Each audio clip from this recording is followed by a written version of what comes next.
Dann, bevor ich gleich zum nächsten Referenten komme, noch mal ganz kurz der Hinweis, dass die Links zur Bewertung der Referenten rumgeschickt wurden. Also wer noch nicht registriert ist, wir haben so ein bisschen einen Überblick, wie viele Fragebögen schon beantwortet wurden.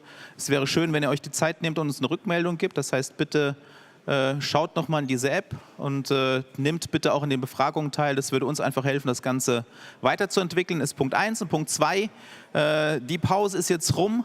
Es gibt bald wieder eine Pause und auch dort bitte an die Aussteller-Rallye denken. Das heißt, das eine oder andere Gespräch suchen. Auch das wäre eine super Geschichte.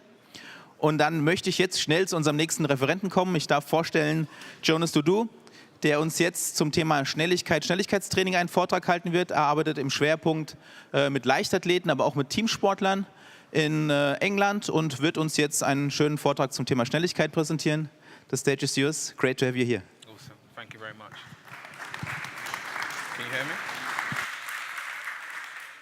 Good morning, guys. Can you hear me clearly? Yes, everyone can hear me?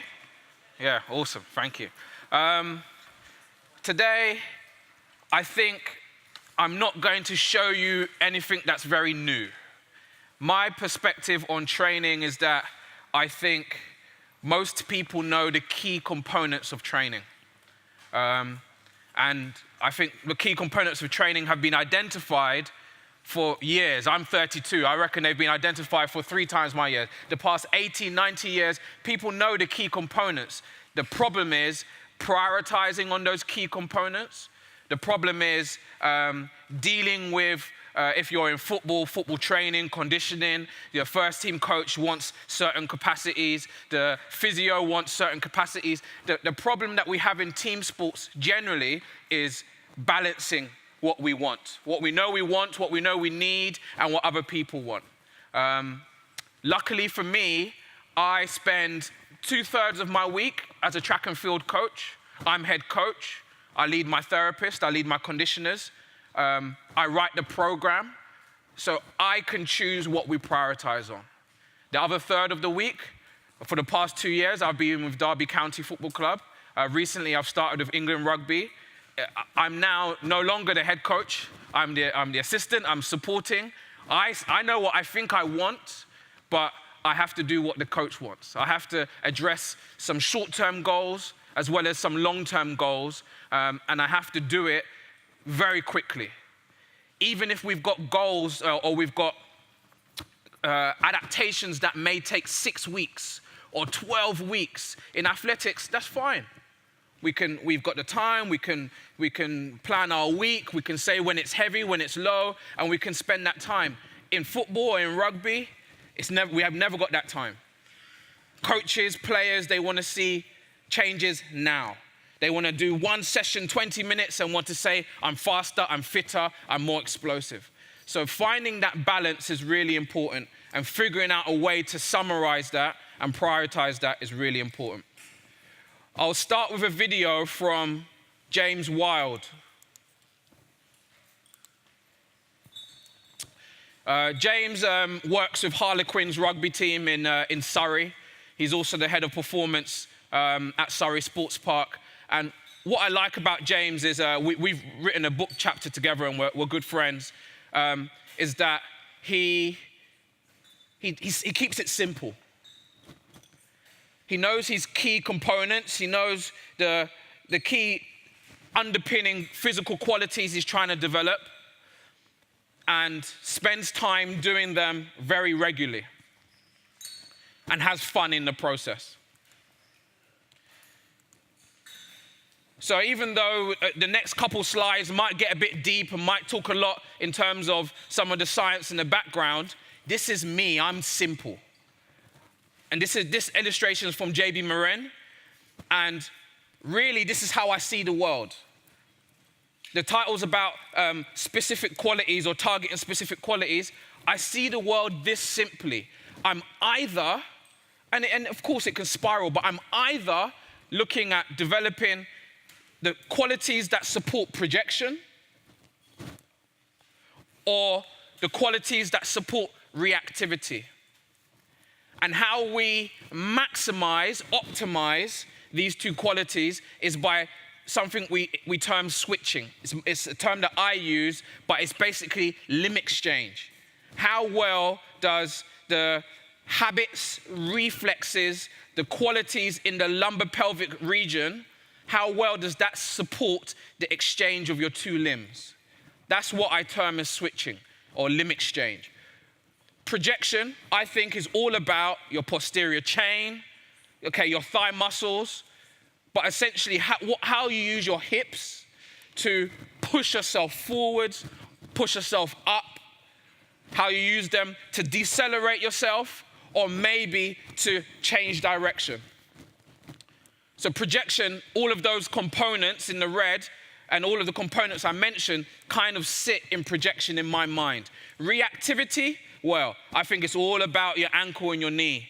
How stiff do you create, how much stiffness do you create in your foot, and how much stability in your foot and your knee so that you can project yourself from your hip. A nice paper came out at the beginning of the year, maybe around February. I'll leave you to read this. I'm not going to read too many things to you guys today. But essentially, the summary is, don't get me wrong, I love the gym. All of my athletes, all the people I work with, they spend maybe a third of their week in the gym. 6, 7, 8 hours per week in the gym. So don't get me wrong, underpinning physical qualities support the mechanical qualities that you need. However, they don't necessarily transfer. Just because we're strong doesn't mean we'll project ourselves well. Just because we've got good ankle and calf capacity doesn't mean we know how to be reactive. Yes, we need a big bum and we need strong calves. That's given. You watch any sprint race, hardly ever do you see sprinters with small bums, right? Hardly ever do you see sprinters, even across team sports. Really fast athletes who are fast in an upright posture as well as in acceleration. They generally have good muscular development around their hips. So don't get me wrong, I think it is important to develop that, but for today, with the thought process and our focus being developing specific qualities for sprinting, I think it's very difficult to get direct transfer from the gym. Maybe secondary, maybe tertiary transfer, by all means. You may be doing some things that increase your neural drive in the gym, by all means, but I think it needs to probably be outside. It needs to be in more functional activities. And again, from the same paper, really what we're trying to do is maximize or optimize our stride length. That stride length has to grow every step, and we have to be reactive in the process. I promise you, there's probably about 2 more slides of writing, and after that, it's just videos and pictures, okay? So from the book chapter that James Wild, Ruth Waghorn, and John Goodwin, we wrote a book chapter not too long ago. It was published. This is what I think are my stance limb, are my acceleration attractors. Some of the key things that I want to see in acceleration.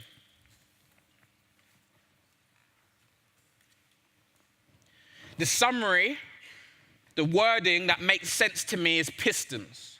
So a piston action literally is literally just this, just pumping forwards and backwards, as opposed to a cyclical action. So what we talk about a lot of the time is pistons. Can you punch your knee forward really aggressively, and when it hits the top, can it come back down really aggressively? Okay, what are the problems that you could create in those scenarios? Well, if you punch it forward really aggressively, but you haven't got a good switching action, maybe it leaks out in front of you. Now, in later phases in running, that's not a problem, but when we're talking about pure initial acceleration, this is the quality that we're trying to develop. The ability to, around the hip flexors, to punch the knee, and the ability of the posterior chain to have that really high peak force of eccentric to then drop it back down, to pull it back down. Rather than to let it drop, you want to pull it back. Projection. Being reactive. Switching your limbs. And for all of this writing, my biggest summary is being bouncy and creating system stiffness. And why I distinguish it as system stiffness is if you talk to a pure scientist or physio rehabbing an Achilles, most of the thought process around stiffness for vertical stiffness is around the Achilles, is around the ankle. Whereas actually, to create system stiffness, we're talking about ankle, knee, hip, and torso. So it's not just a physical quality, it becomes a neuromuscular quality. Do you have the coordination to stack your joints and to create an impulse at the right time? So I'm a simpleton, guys. I'm really simple. I care about, can you create a piston action and throw yourself forwards? We sometimes talk about torso torpedo. I don't know if torpedo, the word is like, a big bullet out of a submarine, I don't know. And torso torpedo, the good accelerators or the natural accelerators have no fear of falling. They can throw their torso forwards, they can rotate, and they can just throw themselves. They can project themselves. That natural ability is what we're looking for in acceleration, at least in initial acceleration. And even if you're on a team sport where you don't have many opportunities to start accelerating from a standing start, like you might do more in rugby and have a lot less opportunity in football, for example, that physical quality to control your trunk and displace yourself and then land pretty far behind your center of mass, that ability is something that if it's developed, transfers better, even if you've got a rolling start.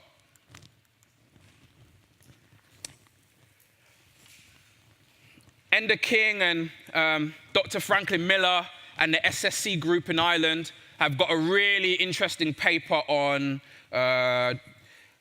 groin health and the rehab process for a large cohort of post-surgical groin rehabbers. What I like about it is sometimes what I dislike about the physiotherapy world is often most research or often most mindsets and philosophies are based on a segmental approach. Here's what we need to do for posterior chain eccentric strength for health.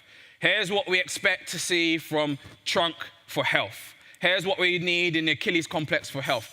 The reason I don't like that is because it's not connected enough. What I like about this paper is actually it doesn't just talk about the physical qualities needed for each segment, it talks about the positioning and how each segment should relate to the segment below, to segment below, to segment below. And because I'm a simpleton, it does it in a picture format, which is great for me. But essentially, the summary of this is, for optimal upright running, or maybe said the other way around, suboptimal upright running has a lot of trunk sway, has a lot of almost falling over type positioning, so a lot of trunk flexion. And if you look at the ankle as it strikes the ground, maybe it lands out far too much, doesn't stack right under the body. So what's nice about this is it starts to summarize some of the KPIs of sprinting. So, over to you guys. Spot the difference.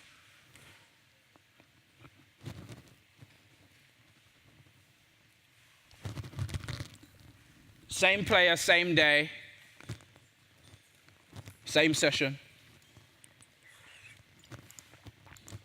We'll go again. I'll play it 3 times.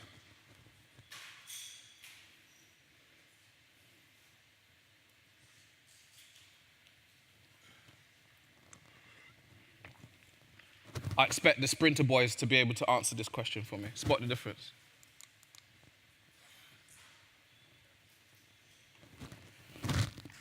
Okay, anybody? What's the difference? I'm coming straight to you guys, go. Basically, the recovery leg is more aggressively going forward, increasing more frontside mechanics, basically. Okay. So getting a higher knee lift, and probably the recovery leg will be faster also. Okay.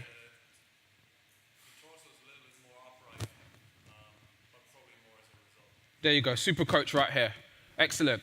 So he said the recovery leg is coming through more aggressively, yeah?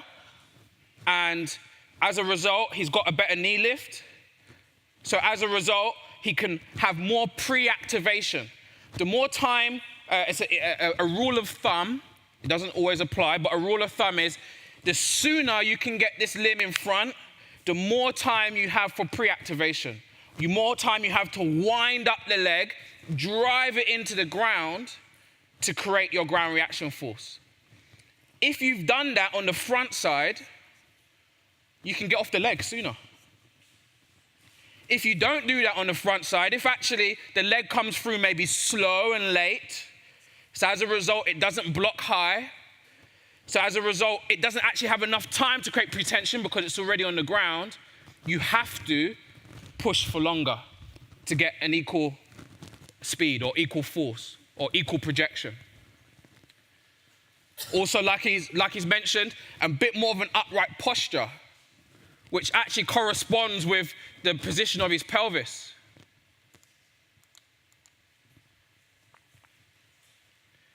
And we know that position of your pelvis has a direct result on length-tension relationships in the hamstring.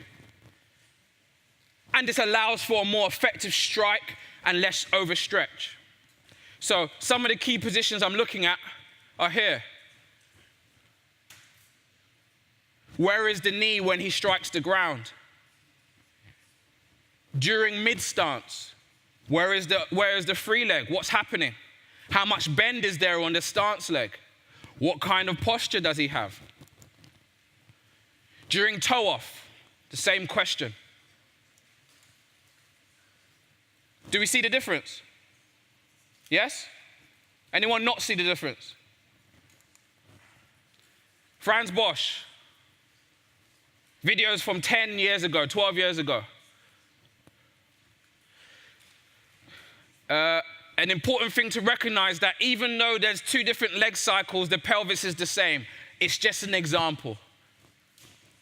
Are there some individuals who can have a neutral pelvis and more of a backswing? Yes, there are. But as a rule of thumb, we want to get off the ground and punch the knee forwards ASAP. Again, Franz Bosch.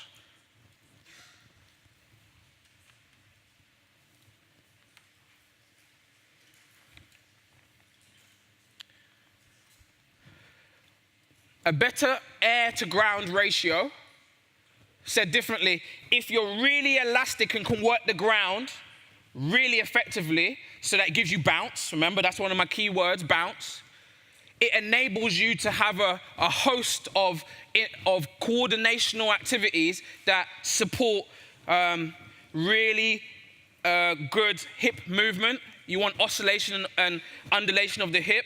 Enough air time allows for that. Enough air time allows for the right activity and right order of firing from the hip proximal muscles down to the distal muscles. So being bouncy as a feeling, I don't know how many people was in Nick Winkelman's discussion yesterday, or his workshop yesterday, bouncy for athletes, I mean, the players love it. It makes so much sense to so many people, and it ticks so many boxes from a health and performance perspective. And actually, the coordination required for it is so complex, yet the athletes can simplify it really easily. Being bouncy is the most effective cue for me. It's worked the most. We're not going to talk about this too much, but the summary of this is that elite world-class sprinting is done at 12 meters per second. And you've got Bolt and you have Gay here who are 15 centimeters difference in height and at top speed, so this is data from their top speed segment in their race, Bolt has a step length of 2 meters 82. And Gay has a step length of 2 meters 55. But relative to their heights, the step length is 1.44 of their height, 1.41. My point is, the past maybe 6 years, I've wondered what makes the difference between some of the best sprinters, and I've also asked the same thing for team sport players. when actually it seems like the very, very good sprinters, efficient sprinters at their top speed in an elite sprint population can hit around 1.35 to 1.4 of their stride length, of their height to stride length ratio. How does that translate into team sports? Well, it seems like about 1.1 to 1.2. And that's not at their top speed. I don't have any data of, because this top speed is done between 60 and 80 meters, 85 even for Bolt. Whereas my team sport guys, if we've done any testing, even if they're running flat out to 40 or 50 meters, I don't believe it's yet to be their top speed, because we don't do that racing each other. We don't do that on a hard tarmac in spikes. We do it on grass. Generally, we've done it by themselves, going through timing gates. So I think it's maybe 96% of their top speed. What's my point? My point is, if you're going to set up some wickets or some stride lengths, you're going to do some assessment. In my mind, and it's anecdotal data, 1.1 to 1.3 is efficient sprinting. So let me say that again. 1.1 to 1.3 stride length relative to their height. Does that make sense? So it's an important litmus test if you're going to start to look at sprinting, upright running, and start to ask some questions. The point of this is, and the same thing can apply to your elite football population, if your goal is 10 meters per second, let's say, there are many ways to get to 10 meters per second. You can have a stride length of 2 meters, but you better have a frequency of 5 strides per second, 5 hertz, if you want to run 10 meters per second. And or every other kind of calculation sits in that point. So the point is that there's many roads to Rome. You may have tall athletes, short athletes, highly frequent athletes, athletes who have really good posterior chain, who may decide that they want to pull themselves over their stride as opposed to land more under themselves. These are qualities these are techniques that require long-term change, but you have to ask yourself why. If someone has a stride length dominant running style, in my personal opinion and in my experience, you can't just change it really quickly, because you have to ask why. Are you stride length dominant because you're really strong at pulling yourself over? Or is it because you're really weak if you was to land under yourself, you don't have the coordination or the local stiffness qualities or the intersegmental stiffness qualities to make the most of that position? So I'm talking a lot, I'll talk less.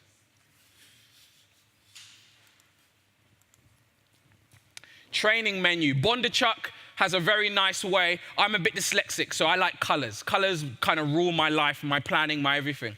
Bondarchuk's really nice because he has this color coordinated way of looking at the world. The way I apply this to my athletics, or if I'm at a club and my goal is speed and explosive power, all my activities that are direct transfers to that sit at the top. And they're in categories: stuff that feeds acceleration, stuff that feeds speed, stuff that feeds speed endurance or technical endurance. I think that's basic. I think that's how Bondarchuk describes some of the sprint modules, and it makes sense to me. What would I do with that information? If I go into a club or I'm doing some rehab and I have an individual and maybe they've had some monitoring, or just anecdotally we know that acceleration is a focus or change of direction, but either way, producing large forces in relatively long periods of time is a focus, then I will go through my training inventory. I'll say these things correlate with acceleration.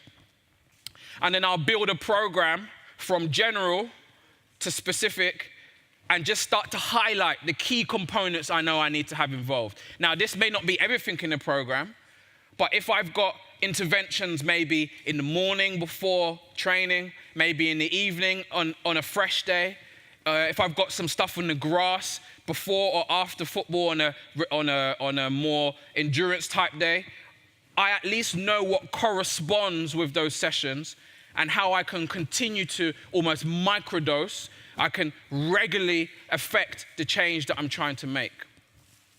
Same thing applies for velocity. This is going to be far too small for you to see, but if it's in a team sport and it's not about just pure sprinting or rehab, I have to wear a different hat. I'll make these slides available to all you guys so that you can see this a bit closer. But I have to wear a different hat. As an athletics coach, I just want people to be faster, of course. As a team sports coach, quite frankly, I want to make my head coach happy. Yeah? And essentially, the players want to make their head coach happy because they want to get picked. So even though from one perspective, speed and power, linear speed, speed on GPS, speed through timing gates, how far they can bound, those are my measurables. Actually, in a team sport world where I've got other people in, I need to kind of start from step one. I need to say, in these two 30-minute sessions I have per week, or 15-minute sessions I have per week, I need to make sure the player can walk away, with this. I have to make sure that I've identified a real specific goal that corresponds with something technically, even something tactically that has a technical feeder. And I have to make sure that when I then create my training menu, my training sessions, that it feeds that technical goal. Now, speed can be a technical goal. You might be a winger. Speed can be a technical goal. Often, they're far more nuanced. Often, they require something to do with the position and the requirements of that position. So I would firstly look at that. Then I would go down my spectrum. Then I would say, what in acceleration, with an acceleration theme? Remember, I'm a simpleton. I'll keep it simple. Acceleration, change of direction, or speed. How can I look at acceleration and create some games? How can I look at acceleration and create just some movements that are going to feed maybe the perception action coupling of it, or maybe just some of the discrete skills required for it? Then I can go down another segment. How can I imply a metric in speed-based activities? How can I use my general training inventory for those activities and make them a bit more specific to the event and to the needs that are up here? Really, really simple. I think 99% of you guys will be doing this. The difference is how regular. How often do you go, my central players who need more accels, decels, I look at my GPS, they're getting more accels, decels because of the design of the game. Great. But what else am I doing to support that? Because this population are getting the volume and the intensity of accels, decels, but actually when I look a bit closer, those two individuals only really stop and start on their left leg. Regardless of if they're front either way, regardless of if they have to rotate left or right, they always go one way. So actually there's a scenario where if that player down the left wing ever gets anyone that cuts inside him, he rotates this way to go and get them. It's the long route. And then actually you start to ask yourself, okay, well, what is the quality that enables him to go that way? And maybe what is the quality that is hindering his ability to rotate clockwise? What's going on? Is it the ankle and knee? Is it a reactive component that they can't readdress their legs? Is it at the trunk and a projection that they can't rotate and disassociate their trunk and then project themselves off of their left leg? What is the quality? And how can I keep it really simple? Often that's when you bring in a technical coach, a football coach, a rugby coach, someone who knows the event. They may not verbalize it in a way that will support my simple way of thinking, but they will identify, they'll use the experience as a coach to identify some of the key components as to what is a technical model, what's missing, and then you have to use your own initiative to figure out how to address it. Whew. No more talking, at least for now. When I think about my key components, I always ask myself, what are the different ways I can train it? So we'll go through that now. So acceleration, I think you can address in so many ways. But the question is what's the technical model that you're making sure people abide to? So for example, I'll show you a better example. For example, if we're doing resisted accelerations is all about projection, right? So we want to maximize or optimize stride length, but we don't want flat-footed landings. A flat-footed landing in acceleration is going to suggest that you roll over the knee, you amortize more than necessary, and then you push out the back. What that does to your transition, your max velocity, is sets you up to be in a place where you push out the back for too long. So even though projection is my priority, I spend a lot of time doing light and very heavy resisted pulley or prowler. So we take the upper body out, we make it a bit easier, and we just focus on the ankle. We say, yes, we want to project yourself, but we also want to make sure the ankle is stiff, and that even if it gets out a bit, it still comes back. Underpinning physical qualities for acceleration are sometimes limited, or often limited, by your ability to project yourself with your hip, because that's the name of the game, but sometimes limited by your ability to create stiffness at the ankle. How do we get two boxes with one, tick two boxes, or two birds with one stone, is the phrase. And you'll have some players that will do it really naturally and really well. Sometimes we don't have equipment. So I always say you need a fat coach. If you've got a fat coach, it's just like a prowler, right? And often we're in big team environments. We've got 10, 15, 20, maybe 30 players or athletes at the same time. We need to be creative in our exercise choice as long as we understand our underpinning quality we're trying to develop.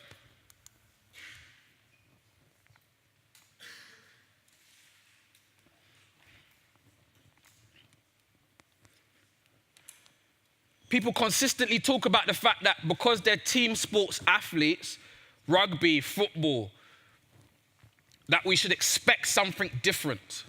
I think some of the KPIs of what we expect are similar, but there's a bit of a bigger bandwidth.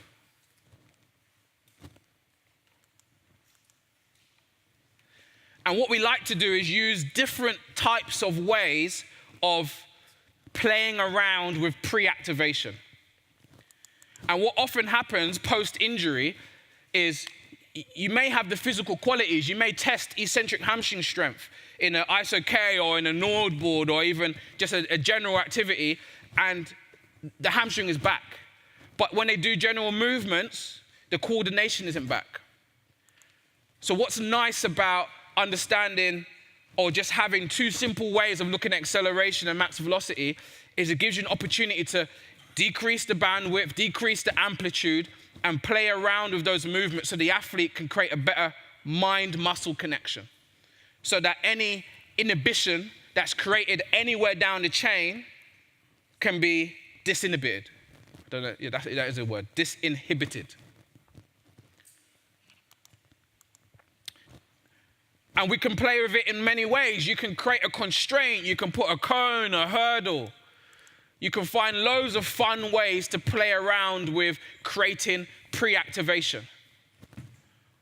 Before we even talk about plyometrics and velocity-based training and all these other things, you're on the pitch, you're warming up, you're cooling down, you're doing a number of activities. Just 3, 4, 5 reps of something may give you or give the athlete the window to unlocking something in their nervous system, creating a more efficient pattern of movement. And done regularly, in small but regular opportunities to do it, it actually changes the game.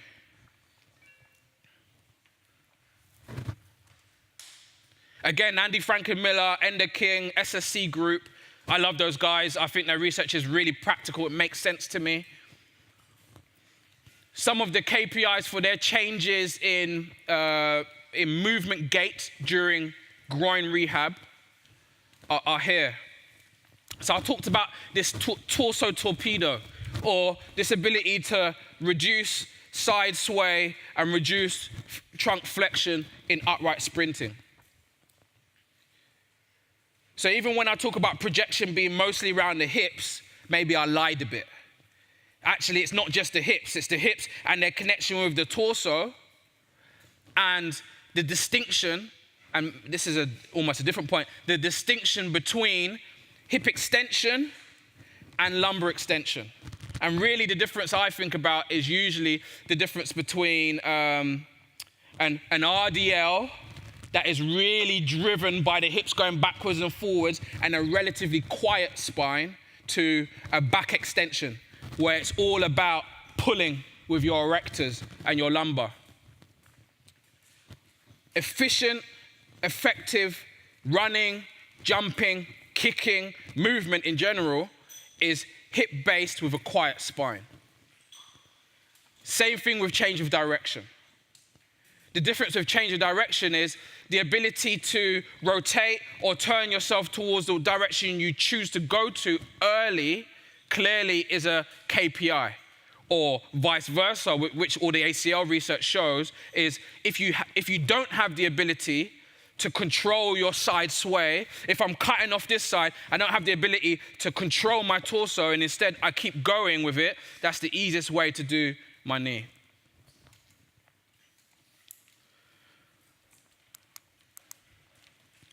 So we keep it simple, guys. I see most teams pulling pulleys, pulling bands, doing a variety of drills. The difference, and there's a nice example here, she'll hate me for using an example. The difference is, at what quality are they doing it? In what movement pattern? I'm not going to ask you, but what's the difference? Franz Bosch talks a lot about attacking the ground from above. The same thing applies to lateral movements. If you want a lot of pre-activation, you need the time in the air to wind it up. Otherwise, you're actually just dumping, amortizing, and having to over-push. That's a slow way to get work done. And again, we just do it a variety of ways. Short distances, long distances, heavy resistance.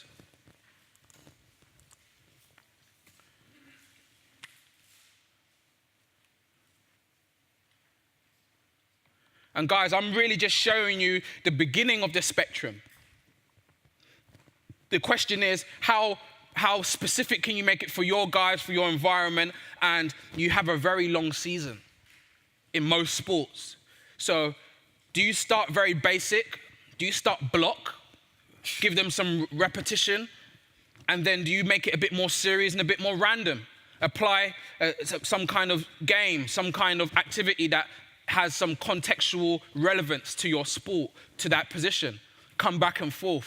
I feel over a year or over a season, you have the opportunity to do that.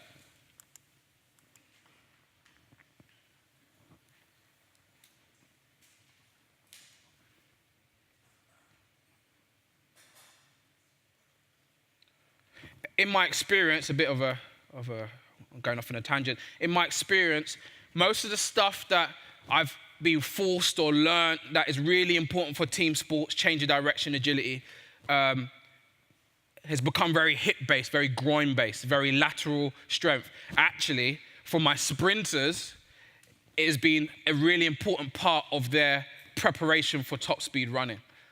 So my training inventory, even if the densities and the volumes are different for my sprinters versus my team sport guys, my training inventory is very similar, at least at the base level.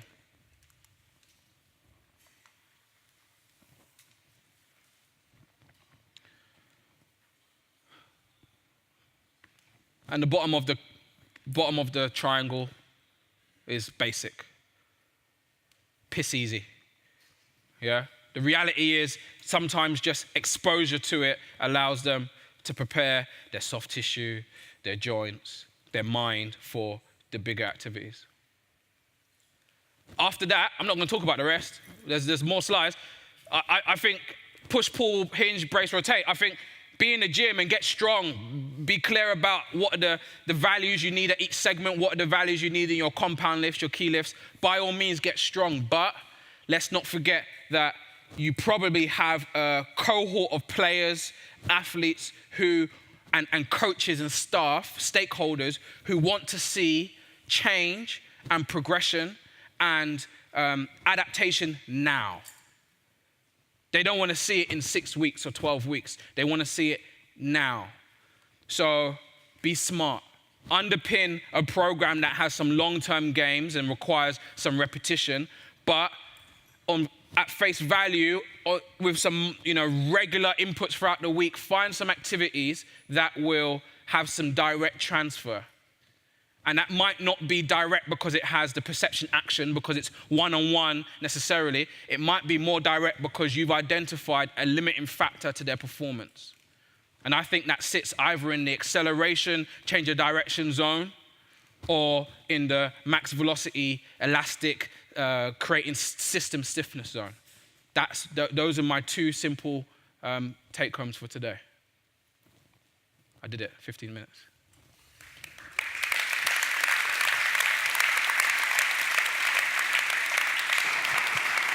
Thank you very much for that awesome talk. Die Fragerunde ist eröffnet. Wer Fragen hat, darf jetzt starten.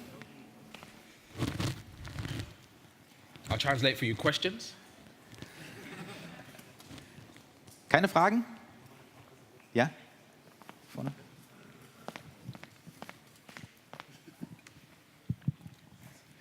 So regarding team sports, you said that the sprint mechanics have a more variety of how it is expressed. Do you have like an order to prioritize the steps for to make the athlete better? Do I have an order? Regarding the sprint mechanics, like when you said some athletes try to pull more with the heel, like setting up the foot in front of him. Yeah. Okay, I think my first priority is projection. Oh, maybe that's a lie. My first priority is actually limb exchange, switching. And that can be an upright or it can be an acceleration. But if you understand the reflex and you make sense of the reflex of when one limb decides to go down, what the other limb should do, and at first sometimes if one side is a more weakness, so some people have a weakness of driving down, but lifting off the ground is easy, and vice versa. If you can identify which one of that weakness is the bigger deal, you can do one of 2 things. You can keep the exercise the same and just cue them, give them something to encourage that change, or you can find some other activities, exercises that will encourage that change. That would be my first thing. And then enabling or giving them opportunity to practice that. Resisted accelerations is like the simplest thing for team sports. It's safer, it's especially if you don't have a lot of strength in the program, you can manipulate it to be in a strength stimulus as well. It slows it down, so it's easier for them to learn and make sense of it. So I think I would go, make sure they know how to switch their limbs effectively and efficiently. If they don't, teach them. If it's not teaching and it's more training, train the physical capacity, and then give them opportunities, resisted. Because you can get more reps, more teaching, more stimulus. Perfect, thank you. Weitere Fragen?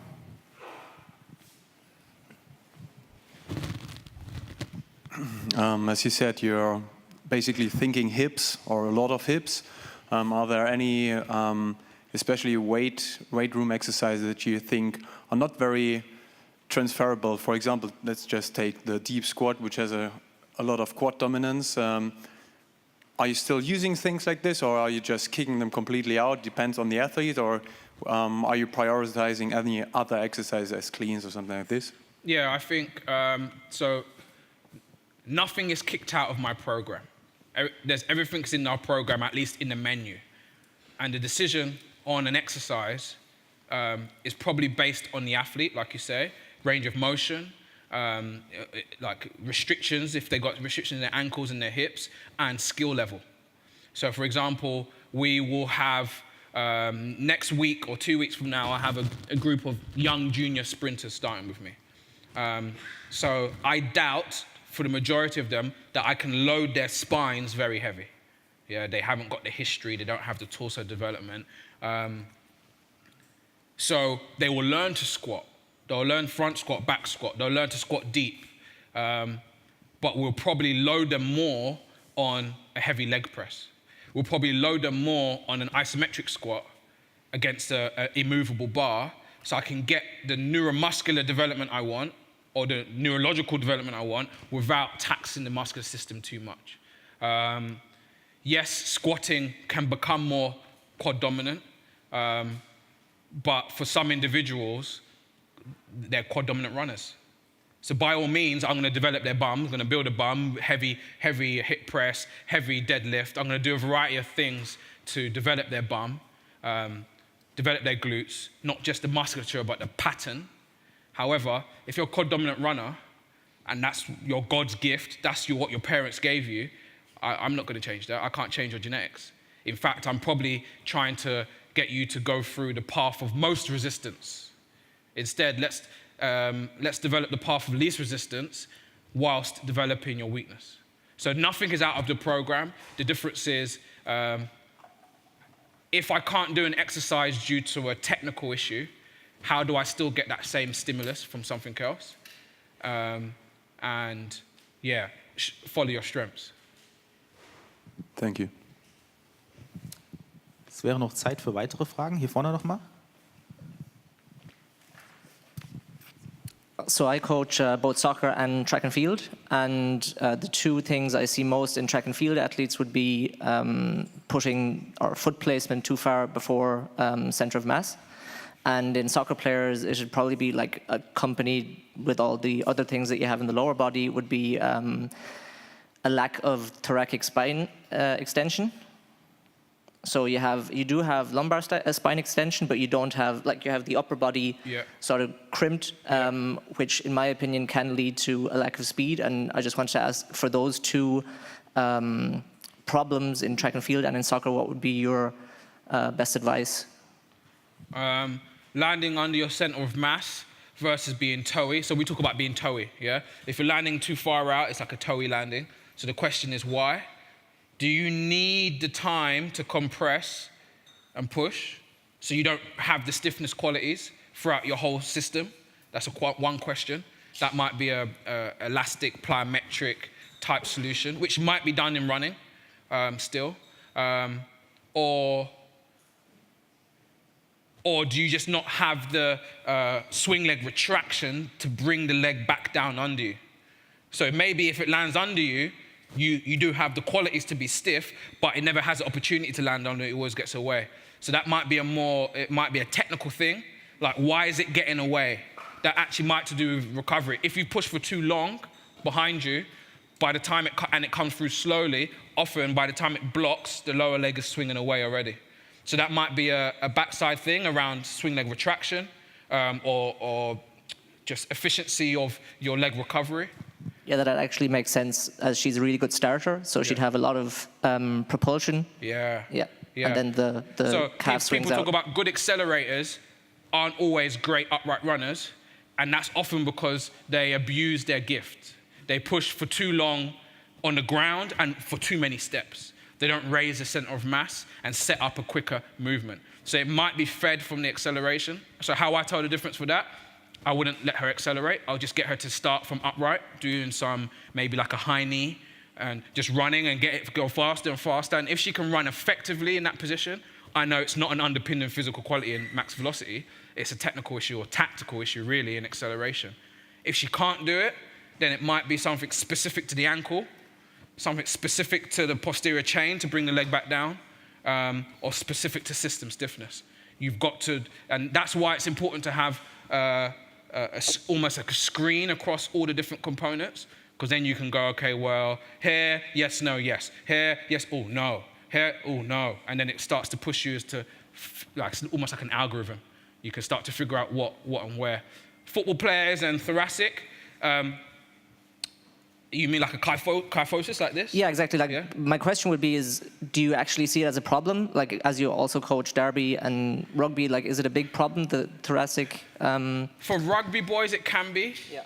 Because it actually, to them, it feels like it's protecting, But sometimes it means that when they go into contact, they collapse. And also sometimes it means that because they've locked everything down, that they stop their positive running. So yes, it can be a problem. The question is it posture? Just generally standing, is there a balance between their back and front? That's a question. The second thing might be, it's a posture in running. Again, I'm a simpleton. I'll just put them on something resisted. I'll put them on a prowler and teach them what it's like to have a long posture. I'll then get them to use their arms on something resisted, pulling them, and get them to use their upper body. Often it's upper body. Often it's not utilizing their upper body to encourage their hip projection. So, for instance, standing arm swings or that kind of like... no? Yeah, standing arm swings, but when you stand and do your arm swings, you don't know if that's helping you or not. You don't get the feedback. So I think generally everything I do is in movement. Drills, running, jumping, opportunities to... So the intrinsic feedback, the internal feedback will be about using your arms. But that's about all the internal feedback. All the other feedback needs to be, this is almost like, do you trust me? I'll give you some information. Do you trust me? Sometimes we trust the coach, sometimes we don't. Okay, let's go and prove it. Let's go and do 8 bounds. Or let's go and run over hurdles that are challenging your stride length. You do it your way. Is it difficult? Yes. You do it incorporating something you just learned over there. Is it easier? Yes. Oh, okay, that makes sense. So trust is earned, I always say. Trusting a cue or trusting a coach, the athlete has to feel it in a movement that makes sense to them, that matters to them.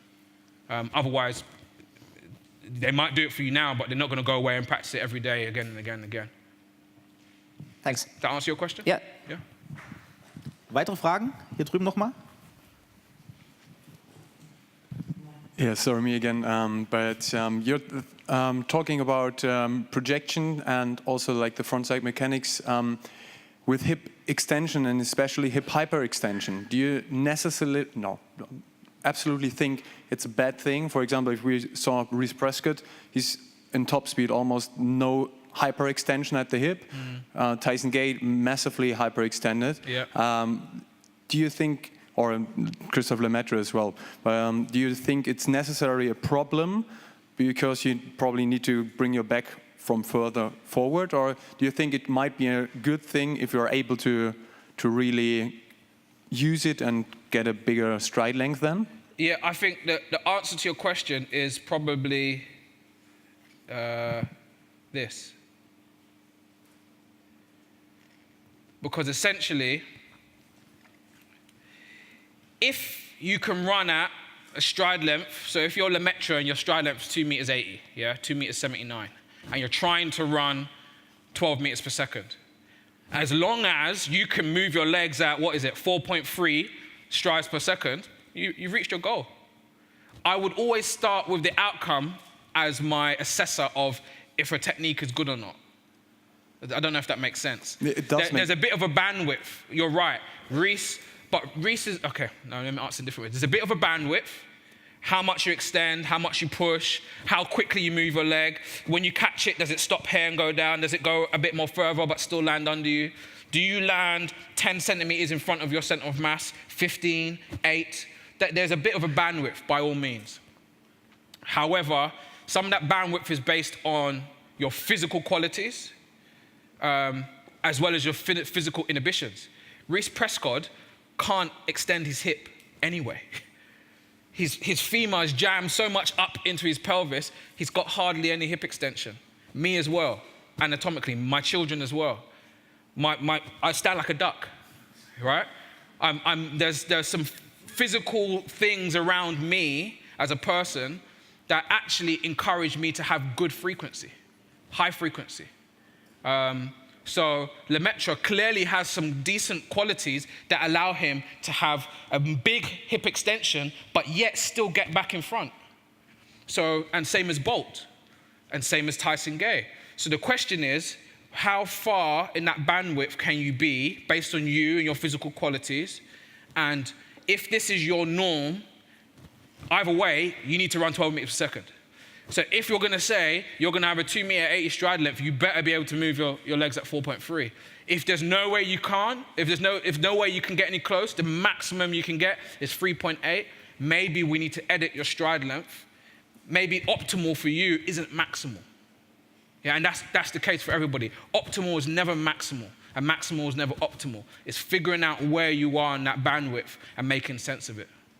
And I think that's why some coaches do really well with a certain type of athlete, because their system supports frequency more or length more. Does that make sense? Yes, thank you. Direkt hinten dran nochmal. From your experience, you think it's possible to change or improve the running coordination of, say, like more matured soccer players, say from the age from 24 onwards, as in like the risk ratio, as in maybe the risk is to make them, not to give them too many cues, to change too much of like a, I don't know, like a system that has like been running like for quite a while? Yeah, I think they say everyone can be faster, but not everyone can be fast. Yeah, so I think everyone can improve, and the older you are, the less cues you really should be given, quite frankly. The younger you are, your brain is plastic, you can change, you can learn things like that, it can make sense. I think the older you are, you're better off figuring out what is the physical limit, what's the underpinning physical quality. Sometimes it's gym, sometimes it's plyometrics, sometimes it's mobility, sometimes just changing a quality that doesn't require the brain to have to edit coordination opens a new door, opens a new road for them to move. That's one. Two, again, it's if you think you're going to change it by doing a speed session once every 2 weeks, no. If you and that session is 45 minutes or half an hour, no. If you think you can change it by understanding a number of different qualities you can develop, getting some done on match day +1, maybe some eccentric qualities, they're already tired and sore, you might as well get it done then. Maybe match day +2, some upright running, some sprinting maybe, depending on your system. Maybe it's some acceleration-based stuff, depending on your system. On another day, when if you're doing MAS or fitness or some kind of tempo, maybe it's incorporating some bouncy upright drills. On another day, okay, they're fully fresh. It's a day that you let them do some speed. Maybe you complex that same session with some stiffness, some heavy, very, very heavy quarter squats to really encourage the stiffness and into coordination. Already 4 days post the game, on each day you've done a little quality to change underpinning value, to encourage their nervous system as well as their neuromuscular system to be better. So I do think, and at Derby we had the oldest squad in the top 4 leagues in Britain. Starting squad on average was 31 or 32, but yet 75% of our squad had run personal bests in top speed between the beginning of the season and Christmas. We had old guys that said they can't do certain things that could suddenly do it. And I think that's our physio, Robin Sadler, a really good guy. He will talk about earning the right to sprint. Speed vaccine, yeah? Earning the right to sprint was a big deal. It's like, are you developing some of the really important qualities that actually just make you faster before you even think about running fast? So yes is the answer to your question. I should have just said yes. I like this answer a bit more. Thank you. Okay, fine, no worries. It's time. Dann vielen Dank. Jonas wird uns leider verlassen. Der fliegt jetzt bald wieder nach Hause. You're going home very soon. Well, this evening. So at lunchtime, I'll be on the field. If anyone wants to come and perfect. chat and so some more chances to ask you questions. Yeah. Perfect. Dann machen wir wieder eine ganz kurze Umbaupause. Es geht gleich weiter mit Sebastian Weber. Herzlichen Dank nochmal.